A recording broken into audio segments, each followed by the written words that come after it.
Ouais, c'est qu'un jeu, et que on a des trucs à vous dire.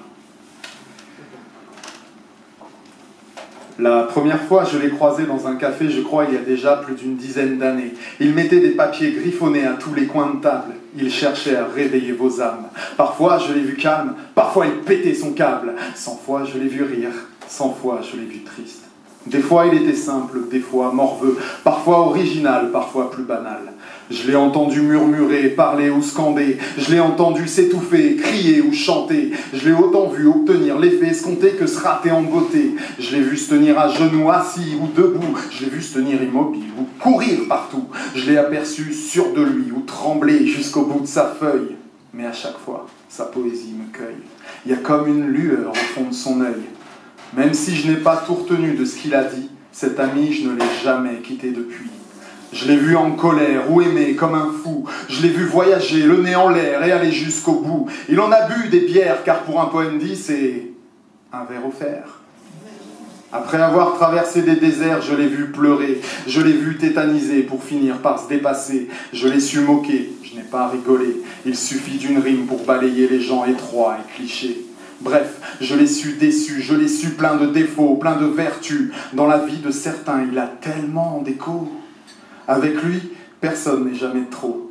Je l'ai vu et revu chaque mois, qu'il prenne son temps ou soit pressé. Souvent, il ne parlait pas de soi. Je l'ai écouté. Il a dénoncé. Il est arrivé qu'il nique la loi. Il a invité à rêver, à tout changer, à ne pas garder les yeux fermés. Il nous a dit de nous regarder, de nous parler, d'échanger, de nous accepter. Il nous a dit qu'on n'est pas obligé de s'aimer, mais qu'on peut s'écouter, se respecter. Je l'ai vu rire, applaudir, faire réagir. Je l'ai vu dire ses soupirs, dire ses désirs, il a même su séduire. Je l'ai vu moins souvent renoncer, il est tombé, il s'est relevé stylo à la main, il a pris ce chemin de la vie sans frein. Il a remercié, salué, rendu hommage, il s'est livré en live, toujours en live, qu'il vienne crier son amour ou sa rage. Il est de tous les âges, il a plus ou moins du mal à tourner certaines pages. Il ne se laisse pas mettre en cage, il a ce souffle de partage. Il en a encore sous le pied, seul ou accompagné, sur scène ou dans la foule. Peu importe le style, que ce soit des larmes ou de la bière qui coule. Engagé ou juste pour délirer, car les meilleurs poètes ne gagnent jamais. Il a vu naître des amitiés qui ne finiront jamais. Et quelques coups de foudre, qui sait. Il se fiche d'être jugé. Selon comment il a noté, le jury peut se faire huer. Le public aime réagir. C'est là que vous pouvez crier. Ouais! Il ne se déguise pas. Il a des valeurs et des règles. Avec, tu peux te montrer, espiègle.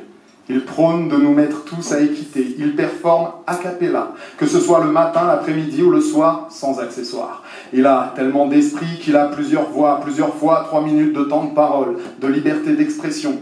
Il va dans les bars, les musées et à l'école, dans les bibliothèques, médiathèques et salles de concert. Il passe de l'ombre à la lumière, de la lumière à l'ombre. Car il faut, je crois, savoir se taire et rester un peu en arrière pour écouter battre le cœur des autres. Alors, je n'ai que ma voix pour lui rendre l'appareil.